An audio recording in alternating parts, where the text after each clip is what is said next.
नमस्ते। Astro cosmic secrets में आप सभी का बहुत स्वागत है। राहु और केतु फाइनली ट्रांजिट में अपने साइंस चेंज कर रहे हैं 12 अप्रैल को, और ये वो ट्रांजिट है जिसका सभी को बहुत बेसब्री से इंतज़ार था, स्पेशली उन नेटिव्स को जिनके लिए टॉरस और स्कॉर्पियो का जो एक्सिस है उस पर राहु केतु का ट्रांजिट चल रहा था, वो थोड़ा सा कंफर्टेबल नहीं था। तो अब जो ये चेंज हो रहा है इसके क्या इम्प्लीकेशंस होंगे, क्या क्या रिजल्ट्स होंगे अलग अलग एसेंडेंट्स या मून साइन वाले नेटिव्स के लिए, इसको डिस्कस करने से पहले मैं आपको ये बताना चाहूँगी कि अगर आप कहीं भी ये पढ़ें या सुने कि अब चूँकि राहु और केतु लिब्रा और एरीज के एक्सिस पर आ रहे हैं तो इसका इन साइन वाले नेटिव्स पर डायरेक्टली ये इम्पैक्ट होगा, ये लोग स्पॉइल हो जाएंगे, ये लोग मिलियनियर बन जाएंगे, या फिर ऐसे जो भी एक्सट्रीम्स में और सर्टेनिटी के साथ स्टेटमेंट आप पढ़ें या सुने तो please don't go by that. ये चीज़ें ऐसे काम नहीं करती है। सबसे पहले हमें ये समझना होगा कि राहु और केतु काम कैसे करते हैं, इनका नेचर क्या है। उसके बाद हम ये देखेंगे कि अब इस एक्सिस पर उनका क्या नेचर रहेगा, इस एक्सिस को वो कैसे कॉम्प्लीमेंट करेंगे, सपोर्ट करेंगे, नहीं करेंगे, कितना कंफर्टेबल फील करेंगे। और इसके बाद हम ये देखेंगे कि कैसे हम इनको अपने चार्ट्स में जो दशाएं रनिंग है, जो दूसरे प्लैनेट्स के ट्रांजिट हैं, जो हमारे चार्ट में इनके डिस्पोजिटर्स की पोजीशन है, उनको कनेक्ट करते हुए हम कैसे एक रिजल्ट तक पहुँचें। तो सबसे पहले राहु और केतु की फंक्शनैलिटी को डिस्कस करते हैं। तो राहु बेसिकली सर है और केतु धड़ है। राहु के पास बॉडी नहीं है और केतु के पास हेड नहीं है। तो राहु का नेचर ऐसा है कि राहु बहुत सोचता है, ओवर थिंक करता है, डराता है, इल्यूजन क्रिएट करता है। राहु इज़ लाइक पर्दा। राहु आंखों के आगे पर्दा ले आता है। राहु स्लो है, डिले का कारक है, क्योंकि कालपुरुष कुंडली में शनि जो है वो नेचुरल बाधिकेश है, 11th का लॉर्ड है, और राहु उसका को लॉर्ड है, कुंभ राशि का को लॉर्ड राहु है। तो राहु भी बाधा लाने का काम करता है। राहु सैटर्न की तरह ही बिहेव करता है, इसीलिए कहा गया है कि शनिवत राहु और कुजवत केतु, मतलब राहु सैटर्न की तरह बिहेवियर करता है।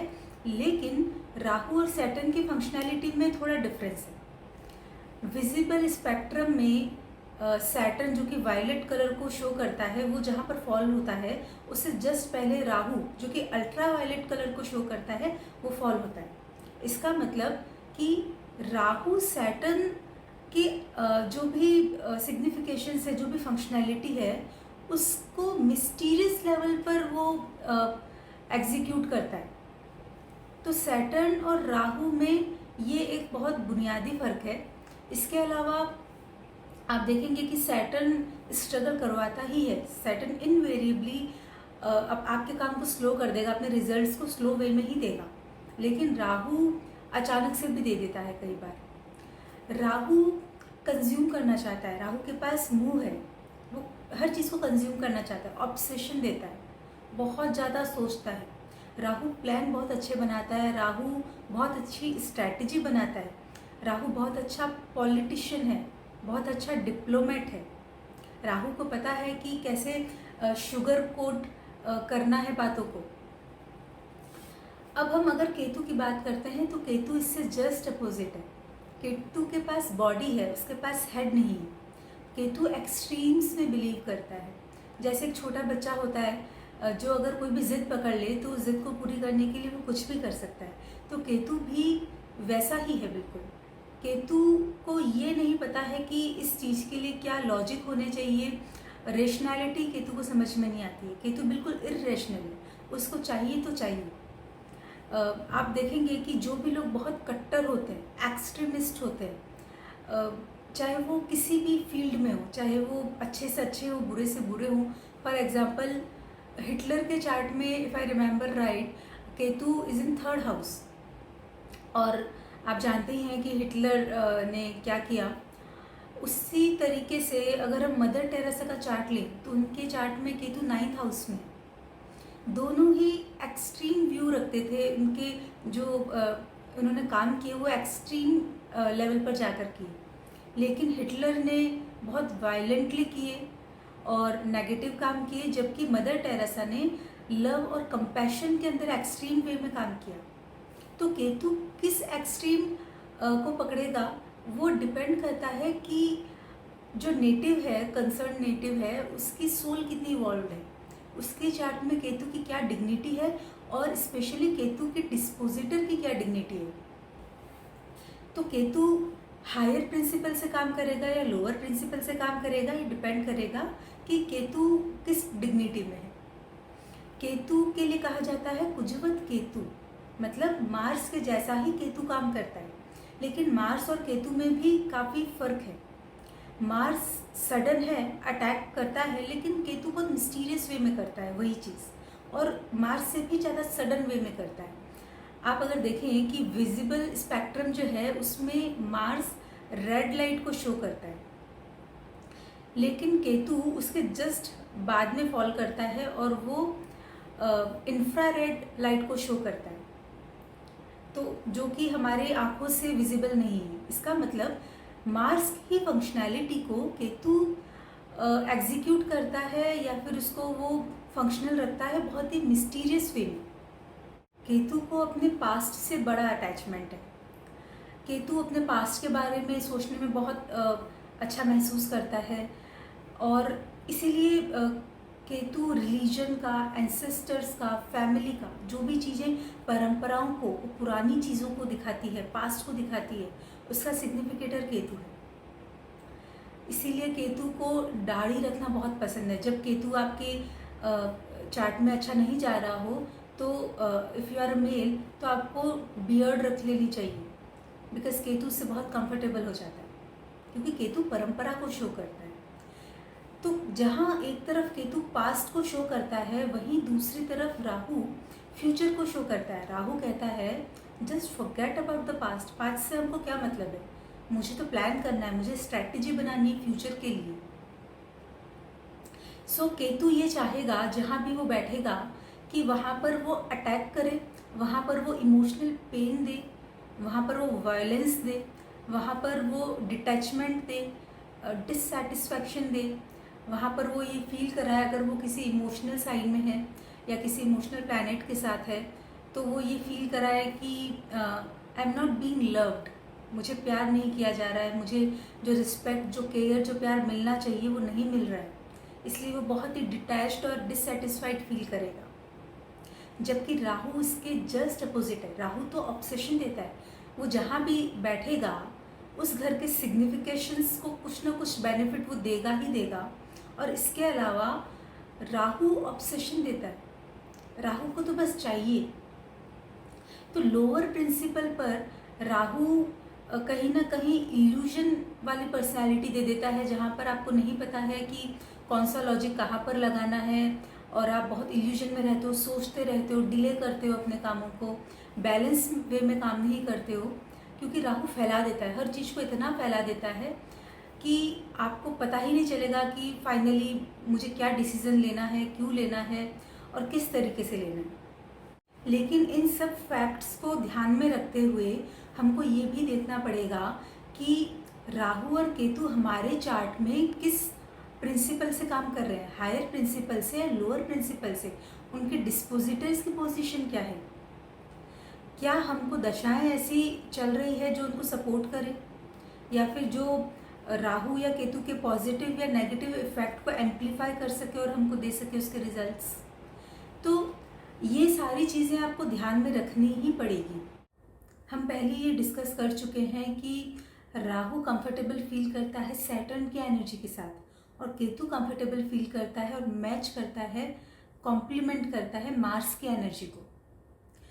अब हम इस करंट ट्रांजिट की बात करें जो कि 12 अप्रैल को होने वाला है, तो राहु एक ऐसे प्लैनेट के साइन में जा रहा है जिसके एनर्जीज को वो सपोर्ट नहीं करता है। Mars is very quick, impulsive, और स्पेसिफिकली जो उसकी मूल त्रिकोण राशि है मेष राशि, वो तो शो ही इम्पल्सिवनेस को करती है, एग्रेशन को, इंडिपेंडेंस को। कितना आप अपना स्टैंड ले सकते हो, कितने आप एग्रेसिव हो, कितने डोमिनेंट हो, किस एग्रेशन के साथ अपने डिसीजन आप ले सकते हो। सो मेष राशि पहली राशि है काल पुरुष की, ये क्रिएशन को शो करती है। यूनिवर्स जब क्रिएट हुआ था जिस इम्पल्सिवनेस के साथ, तो उसको शो करती है मेष राशि। साथ ही मेष राशि शो करती है इनोवेशन को, टेक्निकलिटी को। तो मेष राशि एक बच्चे की तरह बिल्कुल इम्पल्सिव राशि है, क्योंकि क्रिएशन जब होता है तो जब न्यूबॉर्न बेबी होता है तो वो किस तरीके से इम्पल्सिव होता है, बिल्कुल वैसी ही है मेष राशि। और दूसरी तरफ राहु, जिसका काम ही सोचना है, जिसको सोचने में महारत हासिल है, जो ओवर थिंक करता है और हर चीज़ के लिए प्लानिंग करता है, स्ट्रैटेजी बनाता है। तो ऐसा प्लैनेट जब मेष राशि में आएगा, मार्स की अटैकिंग इम्पल्सिव राशि में, तो पहली बात तो वो थोड़ा सा अनकंफर्टेबल फील करेगा। दूसरी तरफ हम केतु की बात करें तो केतु आ रहा है वीनस की मूल त्रिकोण राशि में, लिब्रा में। जिस तरह राहु कॉम्प्लीमेंट नहीं करता है मार्स की एनर्जी को, उसी तरह केतु कॉम्प्लीमेंट नहीं करता है वीनस की एनर्जी को। Venus is all about material pleasures, और केतु को तो पता ही नहीं है कि मटेरियल प्लेजर क्या होता है। केतु तो एक्सट्रीम्स में बिलीव करता है, उसको तो जिद पकड़नी आती है, उसको तो पता है कि पास्ट को मुझे कैसे याद करना है, डिटैच कैसे करना है, लिबरेशन के लिए मुझे कैसे प्रोसीड करना है। तो मटेरियल प्लेजर्स की राशि में लिबरेशन के प्लैनेट का बेसिकली कंफर्टेबल ना होना, बिल्कुल हम कह सकते हैं कि वो लॉजिकल है। तो यहाँ पर केतु कहीं ना कहीं ऐसा फील करता है कि कैसे वीनस से रिलेटेड प्लेजर्स को, कैसे रिलेशनशिप्स को, बैलेंस को बिगाड़ा जाए, कैसे इस पर अटैक किया जाए। तो केतु का यहाँ पर फंक्शनैलिटी ऐसी रहेगी कि देखिए, तुला जो साइन है वो it is all about others, other than me. It is not about self, it is about कैसे दूसरों के थ्रू काम किया जाए, दूसरों के लिए काम किया जाए, कैसे कॉम्प्रोमाइज़ किया जाए, सबको साथ में लेकर चला जाए, बैलेंस कैसे किया जाए, इक्वालिटी कैसे लाई जाए। तो मार्केट प्लेस में कैसे लोग काम करते हैं, सब एक दूसरे के सहयोग से। तो वो सब है तुला राशि, रिलेशनशिप की राशि। क्योंकि रिलेशनशिप में जब भी दो जने होते हैं तो वहाँ पर कुछ ना कुछ कॉम्प्रोमाइज़ करना पड़ता है, वहाँ दूसरे को साथ में लेकर चलना पड़ता है, खुद को थोड़ी सी कम इम्पोर्टेंस देनी पड़ती है। लेकिन केतु जब यहाँ पर आ जाता है तो वो यहाँ पर बहुत ही टेंशन क्रिएट कर देता है। यहाँ पर वो ये फील करा देगा रिलेशनशिप में कि it is not working, for some reason it is not working. तो अब आप इस चीज़ को भी समझिए कि आपके चार्ट में भी केतु जहाँ पर होता है वो ये इम्प्लाई करता है कि इस साइन को, इस घर को आप पहले ही भोग चुके हो अपनी प्रीवियस लाइफ में। इसीलिए केतु पास्ट को शो करता है, क्योंकि केतु ये बता रहा है, फॉर एग्जांपल केतु लिब्रा का है आपके नेटल चार्ट में, मान लीजिए, तो ये कह रहा है कि आपने दूसरों के लिए काम करना, कॉम्प्रोमाइज़ करना, मार्केट प्लेस में डील करना, इक्वालिटी में बिलीव करना, सबको साथ लेकर चलना, ये सब आप कर चुके हो पहले, आपको ये सब करना आता है।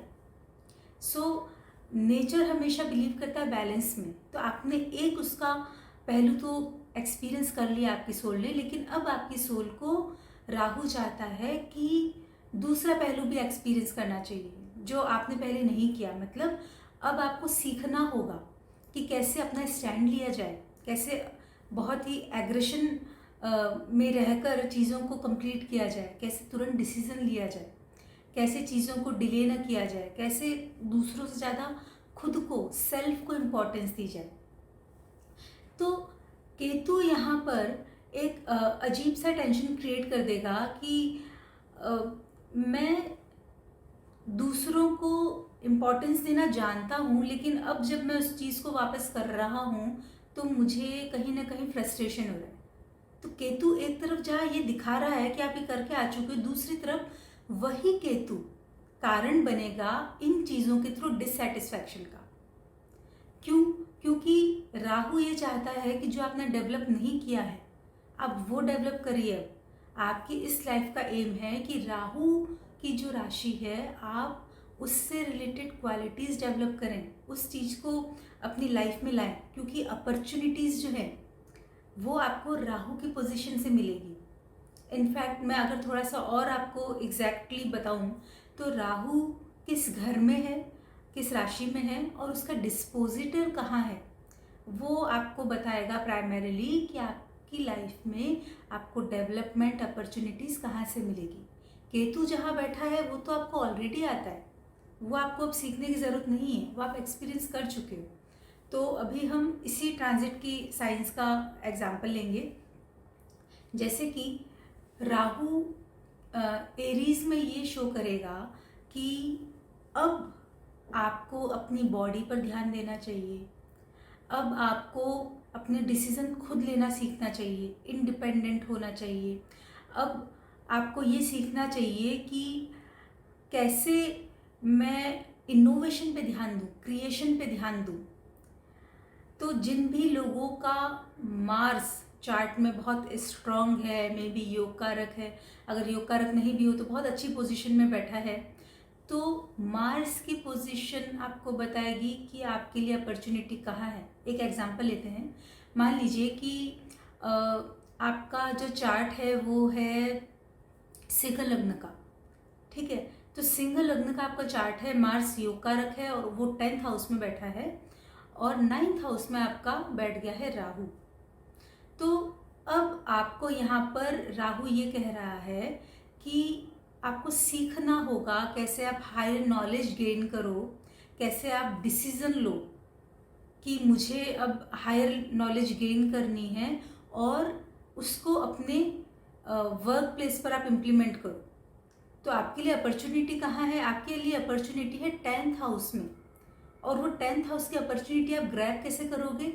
राहु के मेष राशि में जो फंक्शनैलिटी है उसको डेवलप करके। तो इस तरीके से ये एक्सिस काम करेगा।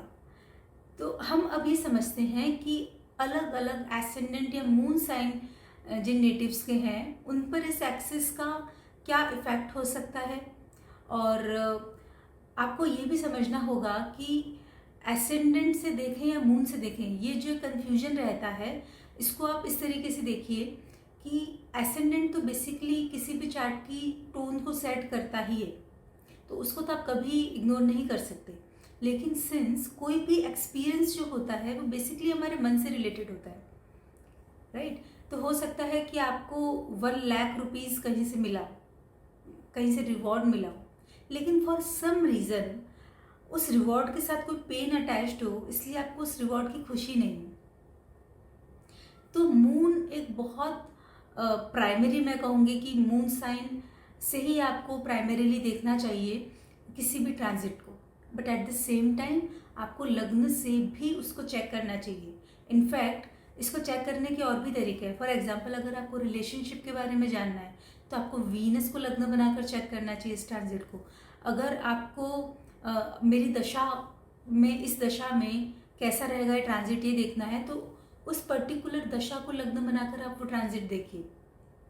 और अगर आपको ये समझ में आता है कि मान लीजिए आपने मून साइन और एसेंडेंट से चेक किया वो ट्रांजिट, तो फॉर एग्जांपल मून साइन से आपका राहु इन एरीज आ रहा है 11th हाउस में और लग्न से आ रहा है वो मे बी 2nd हाउस में, तो आप ये डबल कंफर्म हो सकते हैं कि ये राहु आपको अच्छा पैसा देने वाला है, बशर्ते कि आपका राहु का डिस्पोजिटर भी ये शो कर रहा हो आपके चार्ट में। तो और ऑब्वियसली जिस घर में आपका राहु इन एरीज आ रहा है उस घर में बहुत मैलेफिक इफेक्ट ना हो। मान लीजिए कि आपके नेटल शनि और राहु ऑलरेडी मेष के हैं, उस पर से राहु का ट्रांजिट हो रहा है और वो चाहे 2nd हाउस में हो रहा है, तो यू कैन इमेजिन कि क्या प्रॉब्लम्स हो सकती हैं। तो यहाँ पर वो राहु इतना बेनिफिशियल हरगिज नहीं होगा। तो किसी भी एक फैक्टर से प्लीज़ आप जजमेंट ना करें, सारी चीज़ों को साथ में लेकर आपको एक कंपोजिट इफेक्ट देखना होगा। राहु किस घर में जा रहा है, राहु का डिस्पोजिटर कहाँ पर है, उस प्लैनेट में उस हाउस पे किन किन प्लैनेट्स का इन्फ्लुएंस ऑलरेडी है, वहाँ कौन कौन से प्लैनेट बैठे हैं, ये सारी चीज़ें आपको साथ में लेनी पड़ेगी। साथ ही आपको ये भी देखना पड़ेगा कि आपको दशा कौन सी चल रही है। अगर उस दशा का राहु से कोई लेना देना नहीं है, कोई एस्पेक्ट नहीं है, कुछ नहीं है, तो ये राहु हो सकता है आपको बहुत बहुत ही कम अपना इन्फ्लुएंस दे। तो दशा भी बहुत इम्पॉर्टेंट है। हो सकता है कि आपको ऐसे प्लैनेट की दशा चल रही हो जिसके ऊपर से एरीज के राहु का ट्रांजिट हो, then it will be very significant. अब हम ये डिस्कस करेंगे कि अलग अलग मून साइन वाले जो नेटिव्स हैं उनके लिए इस ट्रांजिट के जनरल जो इफ़ेक्ट है, रिजल्ट्स हैं, वो क्या होंगे। और मैं कोशिश करूँगी कि कुछ कुछ एग्जांपल्स भी मैं आपको साथ में दे दूँ ताकि आपको थोड़ी इसकी अंडरस्टैंडिंग और बेटर हो पाए। सबसे पहले हम एरीज नेटिव्स को ही लेंगे। एरीज साइन के नेटिव्स के लिए ये ट्रांजिट होने जा रहा है फर्स्ट और सेवन्थ हाउस के एक्सिस पर। तो यहाँ आप देखिए कि इस ट्रांजिट का इम्पैक्ट उन पर डबल होगा। क्यों? क्योंकि हाउस भी फर्स्ट और सेवन्थ है और साइन भी राहु केतु का फर्स्ट और सेवन्थ है। यहाँ पर कहीं ना कहीं सेवन्थ जो साइन है, सेवन्थ हाउस है वीनस का, रिलेशनशिप्स का, बैलेंस का, दूसरों को साथ में लेकर चलने का, डिपेंडेंस का, वो कहीं ना कहीं अफेक्ट होगा। क्योंकि केतु वहाँ पर डिससेटिस्फैक्शन की आपको फीलिंग देगा। कहीं ना कहीं आप अपने रिलेशनशिप में भी थोड़ा सा मुश्किल फील करेंगे डील करने के लिए। कहीं ना कहीं आपको अपने पार्टनर के साथ भी थोड़ा सा प्रॉब्लम हो सकता है, थोड़ा सा आर्गुमेंट्स हो सकते हैं। तो यहाँ पर आपको इच्छा होगी कि अब जो इस बैलेंस और लिमिट्स वाली जो सेवन्थ हाउस और सेवन्थ साइन का सिग्निफिकेशन है उससे आपको बाहर निकलना है। क्योंकि राहु आपको इंस्पायर करेगा कि अब मैं खुद पर ध्यान दूँ, अब मैं बहुत एग्रेशन के साथ खुद पर काम करूं, खुद की बॉडी पर काम करूं। क्योंकि राहु हेड है, राहु के पास बॉडी नहीं है। तो यहाँ पर फर्स्ट हाउस में, फर्स्ट साइन में उसको बॉडी मिल जाएगी, तो वो अपनी बॉडी पर काम करना चाहेगा ताकि वो दूसरों को मेस्मराइज कर सके, दूसरों को अट्रैक्ट कर सके। तो कहीं ना कहीं एक यहाँ पर संभावना बनती है कि ऐसे लोग अपनी बॉडी पर काम करना चाहेंगे। दूसरी चीज़, वो क्रिएशन करना चाहेंगे, कहीं ना कहीं इनोवेशन पे ध्यान देंगे। वो हर चीज़ अपने हाथ में लेना चाहेंगे। इम्पल्सिवनेस कहीं ना कहीं उनमें आप देख सकते हैं इस पीरियड में। बहुत जल्दी चीज़ें ग्रैस्प करेंगे, बहुत जल्दी अपने डिसीज़न लेंगे। कहीं ना कहीं जो एक लीडरशिप पहले उनमें लैक कर रही थी, वो लीडरशिप अब वो डिस्प्ले करेंगे। क्योंकि first house is all about me, all about self. तो अदर देन सेल्फ, जो कि सेवन्थ हाउस और सेवन्थ राशि है, वहाँ तो केतु आ गया, वहाँ आपको थोड़ा सा डिससेटिस्फैक्शन फील होगा। और राहु चाहेगा कि अब आप खुद पर ध्यान दो। नाउ इज़ द टाइम कि you take your decision your self.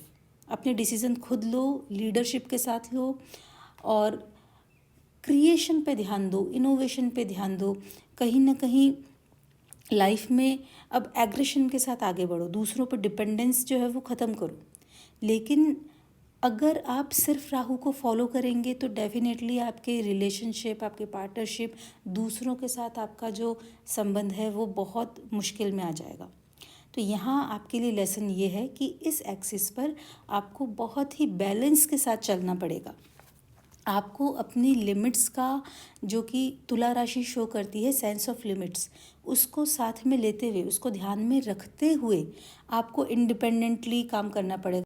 तो अपनी लाइफ पर ध्यान देना है, डिसीजंस खुद लेने हैं, इंडिपेंडेंट बनना है, लेकिन दूसरों के साथ सामंजस्य बैठाकर। टॉरस नेटिव्स के लिए ये ट्रांजिट होने जा रहा है सिक्स्थ और ट्वेल्थ हाउस के एक्सेस पर। अब यहाँ पर उनको काफ़ी चीज़ों का ध्यान रखना पड़ेगा। क्योंकि देखिए, सिक्स्थ हाउस जो है वो बीमारियों का है, शत्रुता का है, स्ट्रगल्स का है, ऑब्स्टेकल्स का है। तो यहाँ पर सेवंथ राशि, जो कि वीनस की मूल त्रिकोण राशि है, रिलेशनशिप की राशि है, वो आपकी शत्रुता के घर में फॉल कर रही है, एनिमी के हाउस में। तो पहली चीज़ कि आपको रिलेशनशिप्स को लेकर बहुत पेशेंस से काम करना है, बहुत ही धैर्य के साथ चलना है, सामंजस्य बैठाकर चलना है। क्योंकि आपको रिलेशनशिप में ऐसा फील हो सकता है कि the other person is your enemy. आपको बहुत स्ट्रगल करना पड़ सकता है अपने रिलेशनशिप को अच्छा चलाने के लिए। तो आपको यहाँ पर बिल्कुल भी एग्रेसिव नहीं होना है, क्योंकि 6th हाउस लड़ने का भी होता है। 7th राशि वीनस की राशि, रिलेशनशिप की राशि, और हाउस कौन सा? लड़ाई का, शत्रुता का। तो यहाँ पर आपको बहुत ही पेशेंस के साथ चलना है। दूसरी चीज़, 7th राशि जो है वो आपकी किडनी की भी है। तो अगर आपके नेटल चार्ट के अंदर वीनस ऑलरेडी वीक है, 7th राशि ऑलरेडी मैलेफिक से पीड़ित है, तो 7th राशि से जुड़े रोगों पर आपको ध्यान देना है। जैसे यूरिनरी इन्फेक्शन से आप पीड़ित हो सकते हो, किडनी का कोई छोटा मोटा आपको प्रॉब्लम हो सकता है, तो आपको इन सब चीज़ों को लेकर बहुत ही अवेयर रहना है।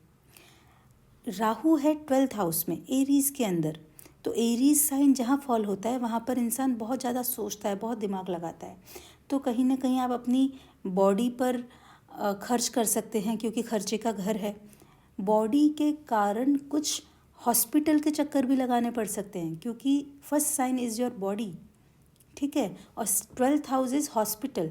तो अगर आपकी दशाएं ऑलरेडी नेगेटिव चल रही हैं तो हो सकता है कि आपको हॉस्पिटल के भी चक्कर लगाने पड़े। तीसरा, राहु फॉरेन को शो करता है, और 12th हाउस अगेन अपने आप में फॉरेन है। तो आपके कहीं ना कहीं बाहर की कंट्रीज़ में कोई ना कोई संबंध बन सकते हैं, कोई अच्छे कॉन्टैक्ट्स आपको मिल सकते हैं अपने काम से रिलेटेड। तो आप फॉरेन ट्रिप्स भी कर सकते हैं। अगर आपकी दशाओं का 12 से रिलेशन बन रहा है, राहु से रिलेशन बन रहा है, तो आपको फॉरेन ट्रिप्स के चांसेस मिल सकते हैं। आपके अच्छे कनेक्शंस बाहर से हो सकते हैं। आपको यहाँ पर ये भी ध्यान रखना पड़ेगा कि कहीं आप अदर वर्ल्ड की बातों पर बहुत ज़्यादा टाइम न स्पेंड कर दें, क्योंकि 12th house is other than this world, जो इस वर्ल्ड से रिलेटेड नहीं है। हो सकता है आप मिस्टीरियस चीज़ों पर, स्पिरिचुअलिटी पर नॉलेज गेन करने की कोशिश करें। इस बारे में बहुत ज़्यादा सोचें कि what is it all about, what spirituality is all about. तो आपको यहाँ पर 6th और 12th हाउस में एक बैलेंस रखना है। अपने रिलेशनशिप्स को बैलेंस करते हुए आपको अपना 12th हाउस ऑपरेट करना है, यानी कि आपको ध्यान देना है कि आप किस तरीके से बेनिफिट ले सकते हैं फॉरेन कनेक्शंस से, और किस तरीके से आप अपनी बॉडी पर खर्च करके खुद को फिट रख सकते हैं। अब बात करते हैं जेमिनी नेटिव्स की। इनके लिए ट्रांजिट फंक्शन करेगा 5th और 11th हाउस के एक्सेस पर। 5th हाउस होता है अफेक्शन का, आपके डिसीजन मेकिंग का, आपके मेंटल प्रोजेक्शंस का, आपके बच्चों का। तो यहाँ पर केतु बैठकर कहीं ना कहीं इन सारे मैटर्स में कुछ मुश्किल पैदा कर सकते हैं, स्पेसिफिकली उन मैटर्स में जिनसे रिलेटेड आपको दशा चल रही है। तो यहाँ आप दशा को बिल्कुल इग्नोर ना करें, दशा से रिलेट करें। फॉर एग्ज़ाम्पल, मान लीजिए कि आपकी एज है 20 years, okay. So obviously 20 years की एज में इन सारे सिग्निफिकेशंस में आपके लिए क्या इम्पोर्टेंट हो सकता है? आपके लिए हो सकता है अपने करियर से रिलेटेड कुछ स्पेसिफिक डिसीजन मेकिंग, और साथ ही आपका अगर कोई रिलेशनशिप चल रहा है तो उसमें आप कैसे बिहेव करते हैं। तो मान लीजिए अगर आपको वीनस की दशा भी रनिंग है, तो अब यहाँ पर आपको ये बहुत ध्यान रखने की ज़रूरत है कि आप केतु का उपचार करें और अपने 5th हाउस को बैलेंस रखें। देखिए, केतु एक्सट्रीम होता है, एक्सट्रीम व्यू।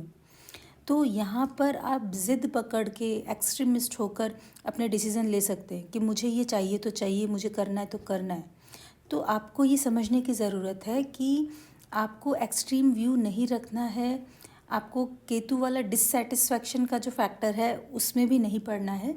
बहुत ही बैलेंस्ड वे में चीज़ों को टैकल करना है। अगर आपको कोई इम्पॉर्टेंट डिसीज़न लेना है तो you have to be very aware कि मैं जल्दबाजी में ना लूँ, तुरंत ना लूँ, ज़िद से ना लूँ, सोचूं समझूं, किसी की राय लूँ, फिर वो डिसीज़न लूँ। साथ ही आपका 11th हाउस भी एक्टिव रहेगा, जहाँ पर राहु जो कि ऑब्सेशन है, जो कि बाउंड्रीज क्रॉस कराता है, वो कहीं ना कहीं एक टेम्पटेशन देगा अनएथिकल मीन्स से पैसा कमाने का, कि I want money any how, I don't care कि वो किस तरीके से आ रहा है। तो प्लीज़ बी केयरफुल, आपको इन चीज़ों में नहीं पड़ना है, अदरवाइज़ आप बाद में सफ़र कर सकते हैं। मान लीजिए कि आपको 11th लॉर्ड की यानी कि मार्स की दशा चल रही है और मार्स आपका मान लीजिए 8th हाउस में है, ठीक है। तो सिंस मार्स यहाँ पर इस राहु का डिस्पोजिटर बनेगा और अगर आपने राहु के कारण अनएथिकल मीन्स से कुछ गेन्स करने की कोशिश की, अपनी बाउंड्रीज क्रॉस करने की कोशिश की, तो वो मार्स आपको 8th हाउस में होने के कारण तुरंत कुछ ना कुछ प्रॉब्लम क्रिएट कर सकता है। तो you have to be very careful कि इस 5th और 11th के एक्सिस को बहुत ही बैलेंस्ड वे में आप हैंडल करें और जो रिक्वायर्ड रेमेडीज़ हैं वो करें, जो कि मैं एंड में आपको एक साथ बताऊंगी। अब बात करते हैं कैंसर साइन के नेटिव्स की, जिनके लिए ट्रांजिट होने वाला है 4th और 10th के एक्सिस पर। देखिए यहाँ पर अब आप बहुत अच्छा बेनिफिट ले सकते हैं राहु की पोजीशन से, क्योंकि 10th हाउस में साइन फॉल कर रहा है आपका एरीज, जिसका मार्स लॉर्ड है। सो 10th हाउस में एरीज साइन होना, उसमें राहु होना कहीं ना कहीं आपके लिए अपॉर्चुनिटीज़ देगा, जहां आप अपने कार्य क्षेत्र में बहुत फैलाव की उम्मीद रख सकते हैं। कुछ बड़ा आपके हाथ लग सकता है, कुछ बड़ी अपॉर्चुनिटीज़ आपको मिल सकती हैं। यहाँ पर राहु बहुत एग्रेशन देगा आपको। यहाँ पर राहु चाहेगा कि आप अब एज ए लीडर काम करें, आप में एग्रेशन आए, आप इनोवेशन के साथ काम करें, क्रिएटिव बने अपने काम के अंदर, आप अपने काम में दूसरों पर डिपेंड ना रहें और अपने डिसीज़न खुद लेना सीखें, आप क्विकनेस के साथ काम करें। तो 10th का राहु यहाँ पर आपको डेफिनेटली अच्छे रिजल्ट दे सकता है। 2nd हाउस को यहाँ से वो देखेगा, तो 2nd हाउस में आप जानते ही हैं कि ये धन संचय का घर है, और 6th हाउस को देखेगा जो अगेन हमारे ग्रोथ का हाउस है। तो ये जिस ट्राइन को इफ़ेक्ट कर रहा है वो अपने काम के लिए, अपने करियर के लिए बहुत पॉजिटिव हाउसेस हैं।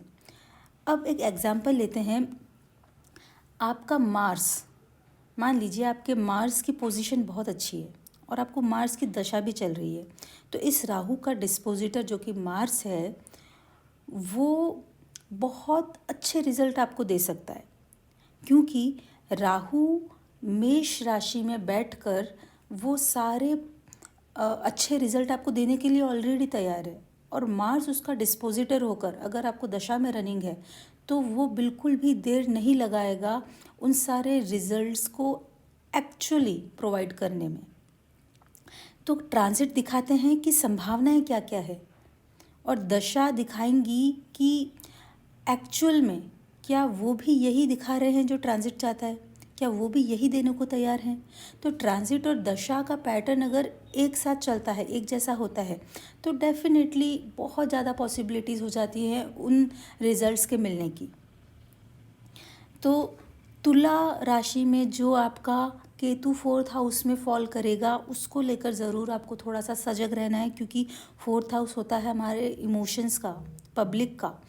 तो केतु कहीं ना कहीं वहाँ पर प्रॉब्लम कर सकता है। कोशिश करिए कि घर पे थोड़ा समय कम व्यतीत करें, थोड़ा बाहर आप टूर्स करें। इसके अलावा पब्लिक में अपनी इमेज को लेकर थोड़ी सी आप अवेयर रहें। साथ ही इमोशंस को लेकर थोड़ा सा बैलेंस्ड वे में रिएक्ट करें, क्योंकि 7th राशि हो गई रिलेशनशिप्स की और 4th हाउस हो गया इमोशंस का। तो कहीं ना कहीं आप ये फील कर सकते हैं कि मैं इमोशनली बहुत हर्ट हूँ अपने रिलेशन्स में। तो आपको इस फीलिंग को हावी नहीं होने देना है और अपनी सारी एनर्जी 10th के राहु में लगानी है, जो कि ये कह रहा है कि अगर आप अभी सारा ध्यान डिसीज़न मेकिंग पर, अपनी क्विकनेस पर, इंडिपेंडेंस पर, लीडरशिप पर फोकस करते हैं, तो राहु चाहता है कि वो आपको बहुत कुछ दे अपने करियर में। अब बात करते हैं लियो नेटिव्स की, जिनके लिए ये ट्रांजिट होने जा रहा है 3rd और 9th हाउस के एक्सेस पर। यहाँ पर 9th हाउस में राहु इन एरीज आपको इंस्पायर कर सकता है to go abroad for higher studies. आपको लाइफ की हायर फिलॉसफी को अनकन्वेंशनल वे में एक्सप्लोर करने के लिए ये मोटिवेट कर सकता है।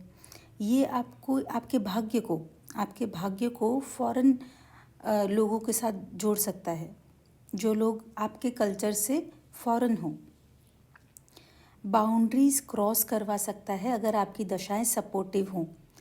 मान लीजिए कि आपको लग्न कुंडली में भी 9th हाउस की दशा चल रही है, या आपको मून साइन के अकॉर्डिंग 9th हाउस की दशा रनिंग है ऑलरेडी, और वो ऑलरेडी पॉजिटिव होकर बैठी है, वो प्लैनेट ऑलरेडी पॉजिटिव कंजंक्शन में या पॉजिटिव हाउस में या पॉजिटिव एस्पेक्ट्स के अंदर बैठा है, तो पूरे चांसेस हैं कि वो आपको बाउंड्री क्रॉस करवा दे ताकि आप कुछ हायर नॉलेज ले सकें अपनी लाइफ में। तो भाग्य को जोड़ दिया लॉन्ग डिस्टेंस जर्नीज़ के साथ, फॉरेन कंट्रीज़ के साथ, आपके कल्चर से अलग दूसरे कल्चर के लोगों के साथ, अनकन्वेंशनल नॉलेज के साथ। 3rd हाउस का केतु, आपको यहाँ पर ध्यान रखना पड़ेगा कि अपने कम्युनिकेशन को लेकर थोड़ा सा अवेयर रहें, कुछ भी आपके मुंह से निकल जाए ऐसा ना हो, क्योंकि देखिए केतु बिना सोचे समझे कुछ भी बोल देता है, क्योंकि केतु के पास हेड नहीं है, उसके पास सिर्फ बॉडी है। तो केतु को नहीं पता है कि लॉजिक्स क्या होते हैं, उसको जो अच्छा लगा, जो भी उसको समझ में आया, ही जस्ट स्पीक्स दैट आउट। तो आपको अपने कम्युनिकेशन में केतु को हावी नहीं होने देना है, बहुत ही शांति से डीलिंग्स करनी है। 3rd हाउस साहस का, पराक्रम का और इनिशिएटिव लेने का भी होता है।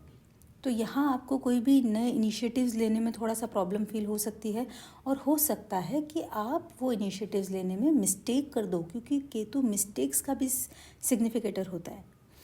तो 7th राशि पब्लिक डीलिंग्स की, लोगों के साथ मिलकर काम करने की। 3rd हाउस साहस का, पराक्रम का, इनिशिएटिव का।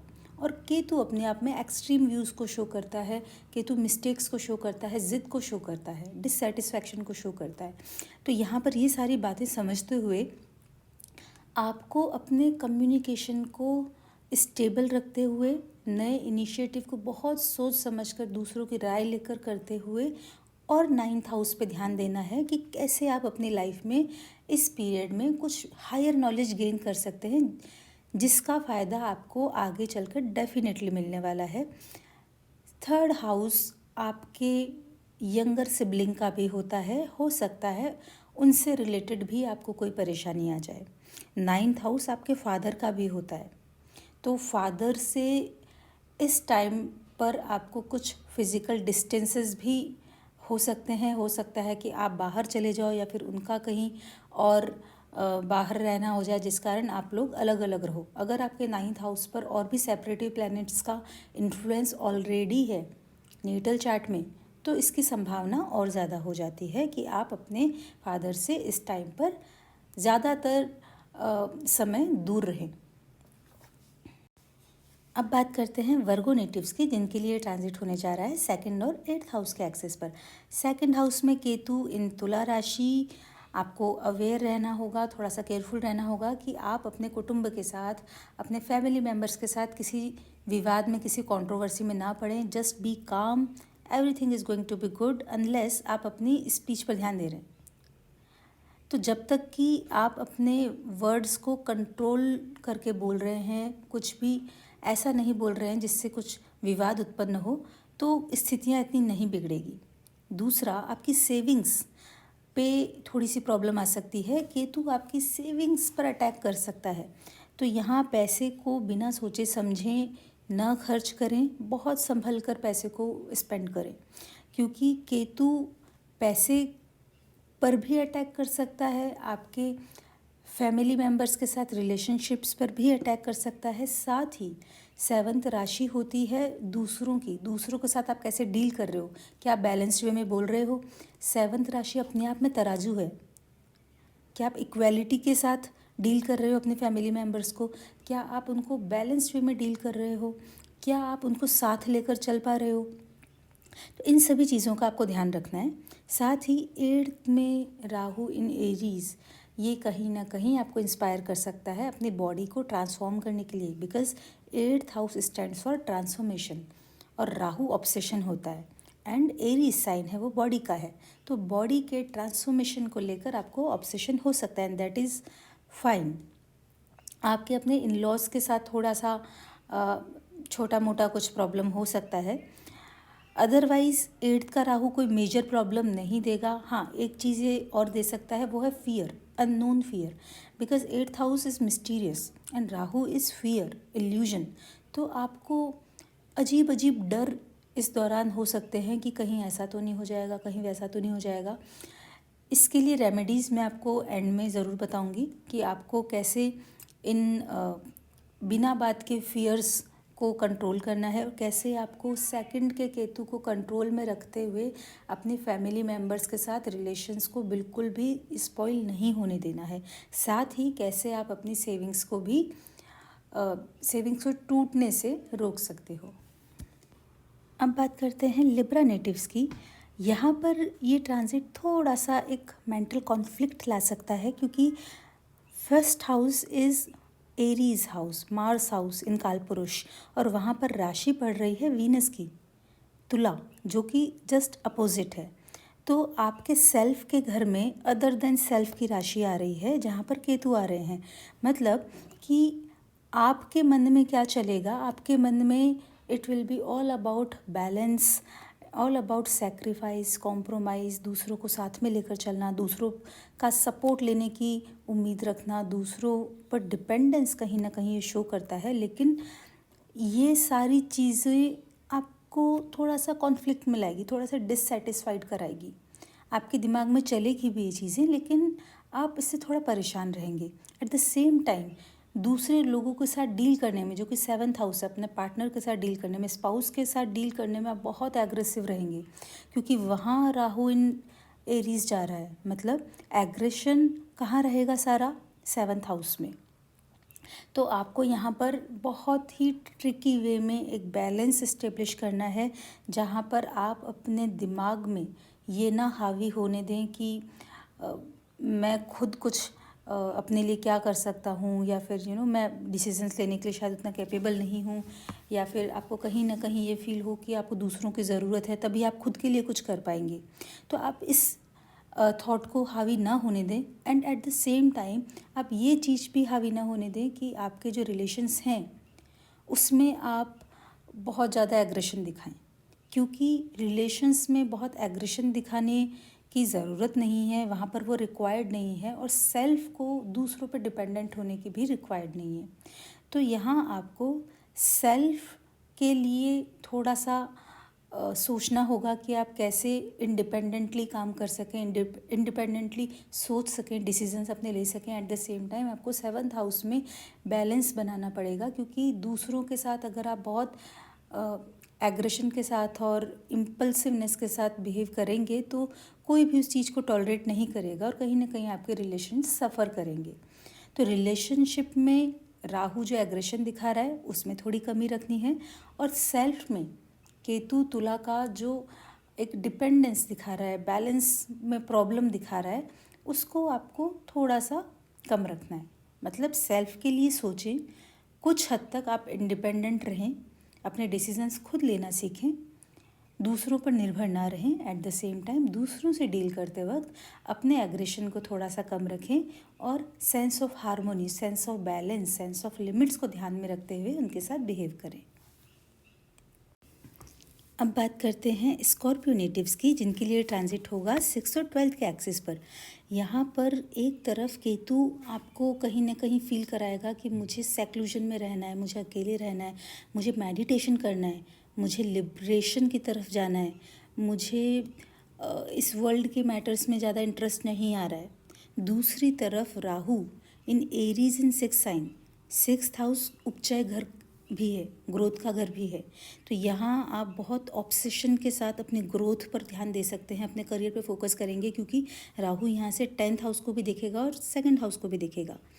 तो अगर आपके चार्ट में मंगल की पोजीशन बहुत अच्छी है, मंगल स्ट्रॉन्ग है, मार्स बहुत पॉजिटिवली काम कर रहा है, तो ये टाइम आपके करियर के लिए बहुत अच्छा हो सकता है डेफिनेटली।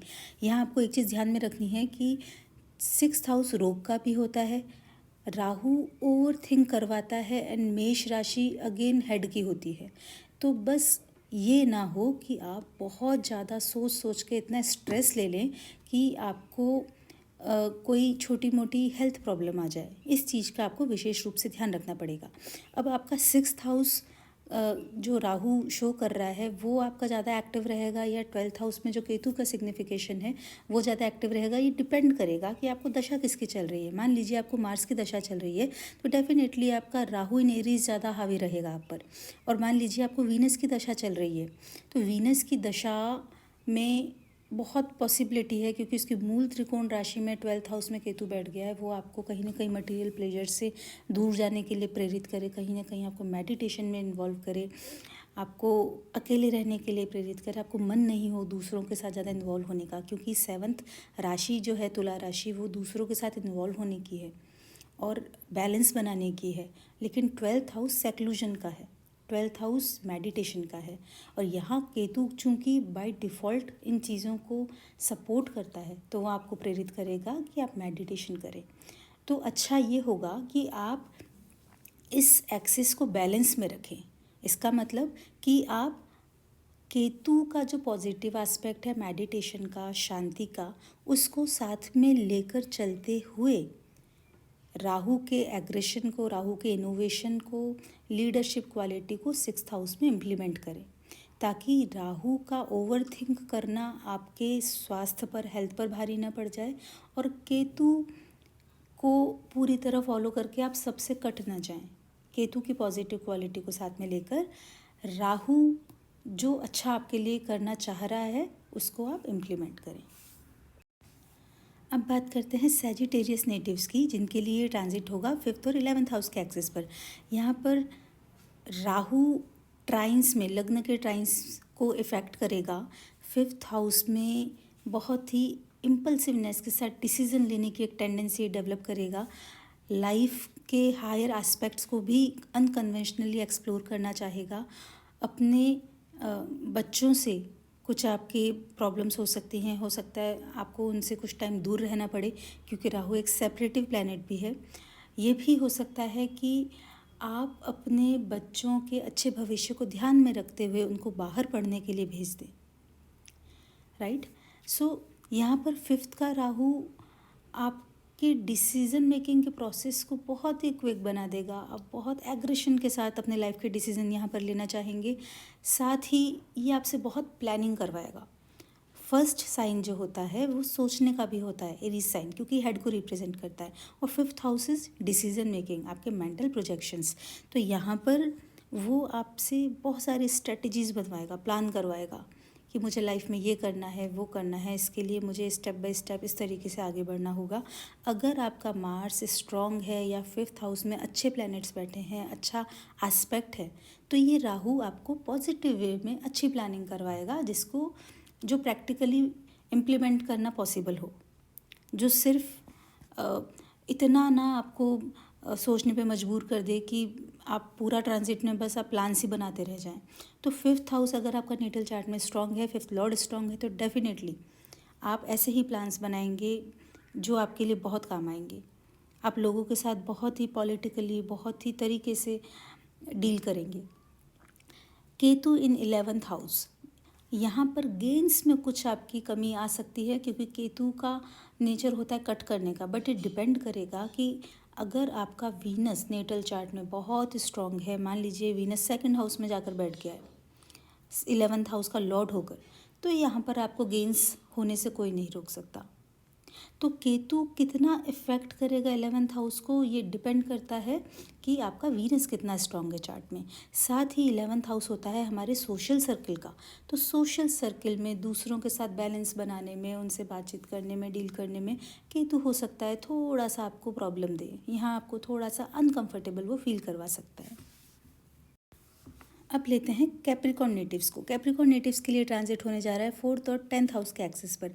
4th का राहु, 4th हाउस है आपका घर, आपके इमोशंस। यहाँ दो चीज़ें राहु कर सकता है। पहला तो कि वो आपको आपके घर से दूर ले जाए, दूसरा आप अपने इमोशंस को लेकर बहुत ज़्यादा एग्रेसिव हो जाएं, बहुत ज़्यादा सेल्फ सेंटर्ड हो जाएं कि बहुत हो गया दूसरों पर ध्यान देना, अब मैं सिर्फ अपने बारे में सोचूंगा, अब मैं अपने डिसीजंस, इमोशनल डिसीजंस बहुत ही एग्रेशन के साथ लूँगा, एक्सट्रीम वे में जाकर लूँगा, और कहीं ना कहीं आप अपने फैमिली मेम्बर्स के साथ भी थोड़ा सा ज़्यादा एग्रेशन के साथ पेश आ सकते हैं। 10th का केतु, यहाँ पर ये थोड़ा सा एक प्रॉब्लम है कि तुला राशि होती है दूसरों के साथ हार्मनी बनाने की, और 10th हाउस आपका वर्क प्लेस है।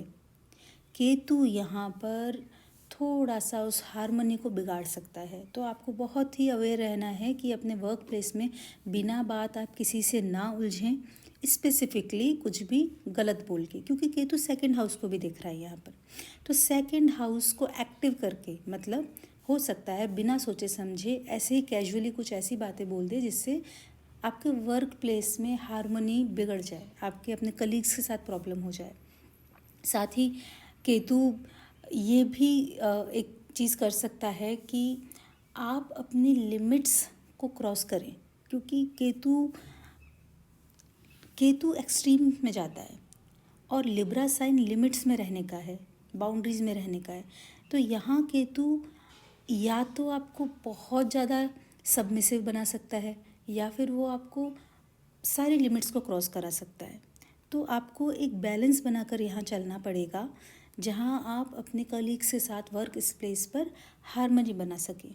बहुत सोच समझकर अपनी स्पीच को यूज़ करें और शांति से इस ट्रांजिट को निकालें। अगर आप अपनी स्पीच पे कंट्रोल रखते हैं, ट्रस्ट मी, ये ट्रांजिट आपको दिक्कत देने वाला नहीं है। और स्पेसिफिकली अगर आपके चार्ट में वीनस बहुत अच्छा कोई योग बनाकर बैठा है, राजयोग बनाकर बैठा है, तो डेफिनेटली ये केतु अपने पॉजिटिव एक्सिस पे काम करेगा, अपने हायर प्रिंसिपल से काम करेगा।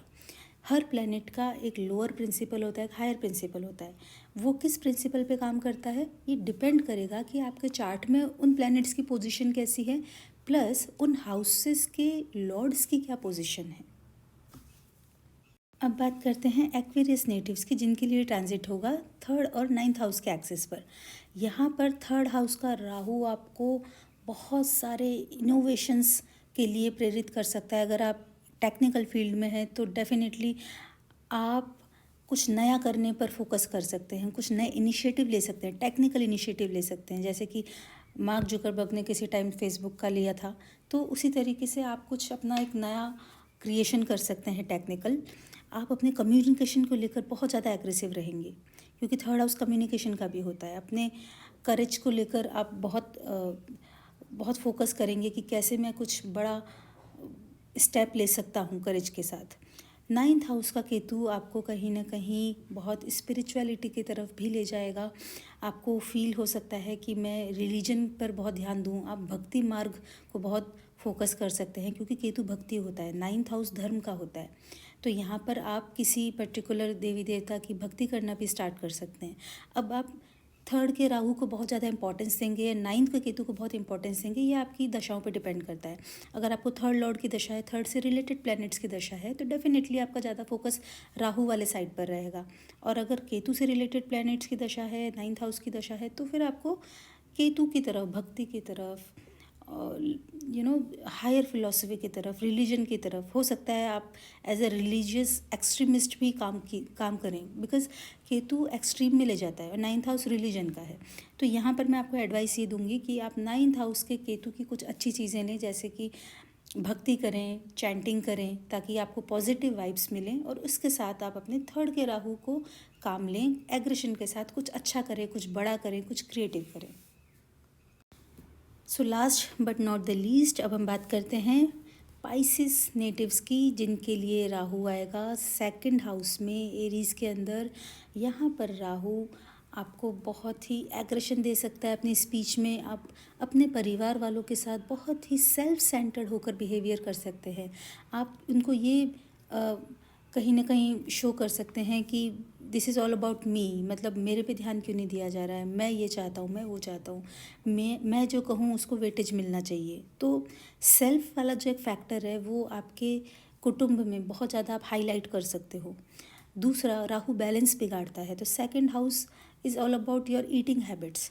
तो यहाँ पर राहु आपकी ईटिंग हैबिट्स को बहुत इम्बैलेंस कर सकता है। राहु एक्सटर्नल इन्फ्लुएंस होता है, तो हो सकता है कि इस दौरान आप बहुत ज़्यादा जंक फूड खाएं, बाहर से लाकर जो भी अनहेल्दी फूड है वो आप ज़्यादा प्रेफर करें इनटेक करना, और वो सीधा इफ़ेक्ट करेगा आपकी हेल्थ को, क्योंकि यहाँ राहु सेकंड में बैठकर आपके 6th हाउस का एस्पेक्ट करेगा। तो ही विल इंश्योर कि पहले आपको वो जंक फूड खिलाए, उल्टा सीधा खाना खिलाए, इम्बैलेंस में खिलाए, या तो बहुत भूखा रखे या ओवर ईट आप करें, और उसके बाद वो डायरेक्ट 6th हाउस पर अटैक करे जहाँ वो आपको हेल्थ प्रॉब्लम दे, स्पेसिफिकली गैस्ट्रिक प्रॉब्लम्स, वायु दोष, वात दोष से रिलेटेड प्रॉब्लम्स, क्योंकि राहु अनकंट्रोल्ड विंड है, राइट।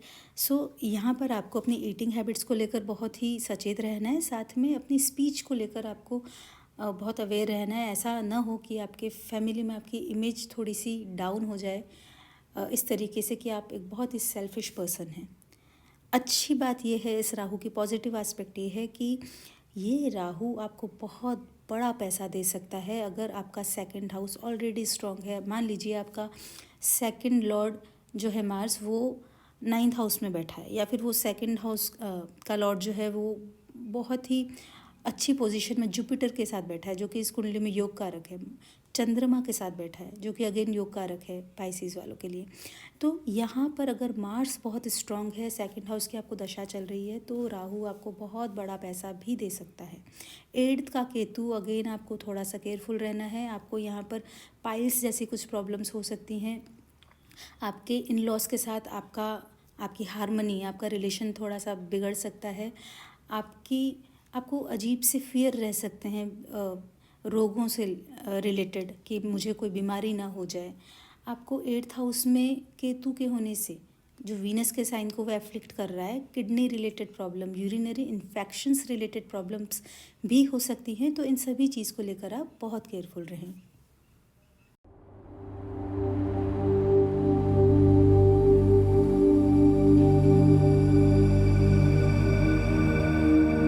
आई होप कि आपको समझ आया होगा कि कैसे हम ट्रांजिट्स को एनालाइज करें, कैसे हम दशा को, ट्रांजिट की पोजीशंस को, उसके डिस्पोजिटर्स को, सारे फैक्टर्स को साथ में लेकर एनालाइज करें और उससे ये समझें कि ये ट्रांजिट स्पेसिफिकली क्या क्या रिजल्ट्स हमारे चार्ट में दे सकता है।